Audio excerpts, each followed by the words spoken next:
Putting freedom at the forefront of its ambitious manifesto, Guild Wars 2 arrives onto the scene, threatening to dismantle everything you know about the MMO. It isn't the first would-be WoW killer to challenge the throne, but it certainly is the first to question Blizzard's reign rather than try to imitate it. It's a hefty gauntlet to throw the way of a game that has single-handedly defined online RPGs as we know it. Could Guild Wars 2 be the rallying cry for revolution? Now shut up and enjoy a glimpse of another reality.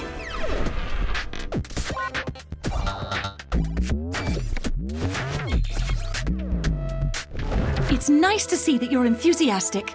Set 250 years after the original, Guild Wars 2 follows the various fantasy races of Tyria in their quest to rid the world of 5 marauding elder dragons. As it happens, your character has an important role to play in the ongoing conflict, but rather than having the narrative experience stick closely to a set script determined by your racial or class origin, Guild Wars 2 introduces an unexpected element of choice by letting a number of player-made decisions chart the course of your character's journey.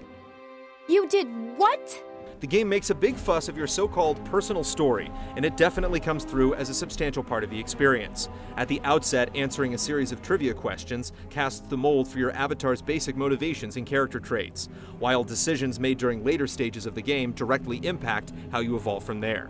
Instant story missions give you a front-row seat to intimate plot points handled through lavishly voiced cutscenes whose prodigious quantity and earnest delivery oftentimes make up for the cheese that occasionally manages to slip in.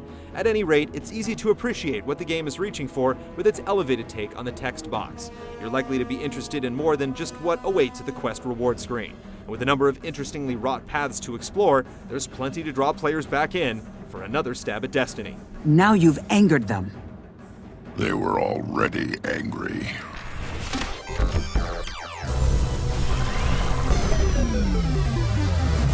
Retreat is not an option. Admirable as it is, Guild Wars 2's stab at storytelling merely sets the tone for the game's grander aspirations. Built on the belief that things could be better, the game brazenly kicks sand in the face of long-held conventions, turning up several progressive new models for the genre that invite exciting possibilities for change. Come on, it won't hurt anything to go look around a bit.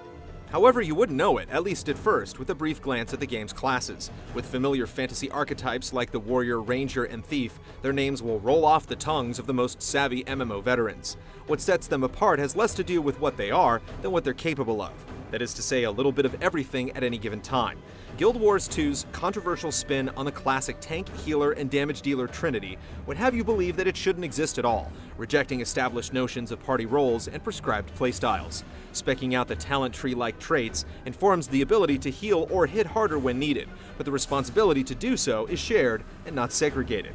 With an overlying focus on individual performance and self-sufficiency, Guild Wars 2's group dynamic accentuates the benefits of synergy over codependency. The old raid adage of bringing the player, not the class, seems appropriate here. Face me as another foe. Dungeons, starting at level 30, are frenetic, flighty affairs that put the game's radical methodology to the test. Pulls and pack compositions are dangerous enigmas to decipher, quick to punish lax reflexes and bad habits with a swift kick to the rear. Even in these infant stages, it seems that the community's picked up on the PvE game's bristling pace. There's a higher demand for crowd control effects, cross-class combos, and kiting than any particular class or spec. It's still too early to say if Guild Wars 2 is completely successful at its master plan. The currently high mortality rate of parties could just as easily reflect balance issues as an inexperienced player base. But if the murmurs on the global chat channel are anything to go by, players are at the very least embracing the game's ambitions in spirit. Casting calls for groups usually mention the number of open spots rather than specific classes. Don't chat with her, heir. Dispatch her! Guild Wars 2's success in improving the overarching MMO progression model, however, is much less ambiguous. By and large, the game provides one of the most satisfying solo experiences in an online RPG to date, liberating players from the hamster wheel of quest lines and instance grinds for something that feels rewarding no matter what you choose to do. Renown hearts scattered across the map are the closest the game comes to conventional quest hubs, but instead of having you slog through a sequential string of tasks, these sectioned-off zones let you choose freely from a list of objectives. Moreover, dynamic events that rally all nearby players into spontaneous groups award massive experience bonuses for those inclined to take notice. These handy reworkings of the traditional questing model put a great deal of choice back in the player's court. And you two idiots have been toying with it? 3 idiots. But the real beauty is that the game rewards you for almost anything you do. Gathering resources, touring cities, and even a spot of crafting begets succulent morsels of experience that make the levels fly by. Earning XP by completing fanciful side objectives, such as skill challenges, vistas, and points of interest, encourages a well-rounded experience that also happens to take the pressure away from staying on the critical path. PvP, in both its cross-server and battleground-based flavors, offers a similar approach with XP pots alongside its other payouts. More than anything, it's clear that the game has exploration in mind when it comes to engaging the world and its bounty of thoughtfully applied content. You needn't look further than the glut of hidden platforming puzzles for proof of this inspired world building. If you quit now, you'll both be disappointed. Still, there are a few aspects that cast certifiable doubt, namely in the game's dubious lack of an endgame outside of tackling explorable mode dungeons and collecting aesthetic prestige gear. While the player versus player game is suitably equipped for a sustainable experience, PvE heads will find themselves left in the dark. The limited character space outside of purchasing more slots from the cash shop is disappointing as well. That was unsettling.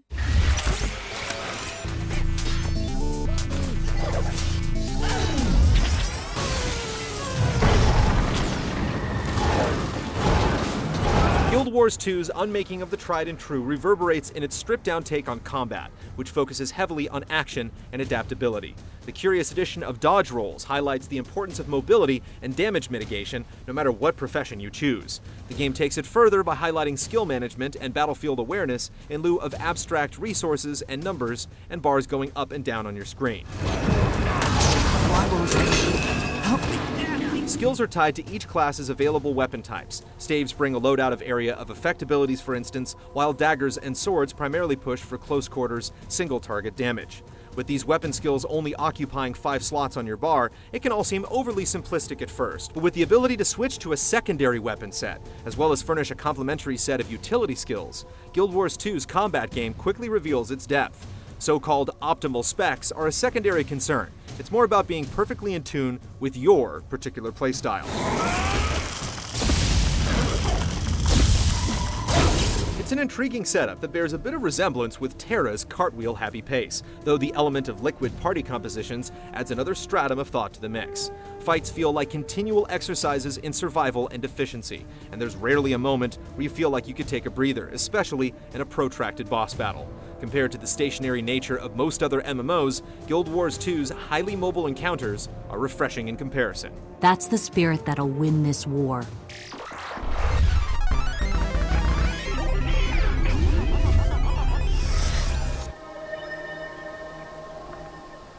Decked in painterly hues, breathtaking vistas, and a soft, decorated look that stands apart from the more aggressive art styles of today, Guild Wars 2 impresses the senses with a unique take on high fantasy. The game proudly puts its art front and center, with the reoccurring brushstroke motif serving as a visual anchor to the game's intimate ties with its concept art. Character models are handsomely sculpted with a range of expressive animations, and there's apparently no shortage of beautifully ornamented clothing and armor, seemingly spilling out of monsters by the truckload. A riveting soundtrack scored by Elder Scrolls scribe Jeremy Sewell adds the final coat of varnish, sweeping players up with its fluted crescendos and heroic battle hymns.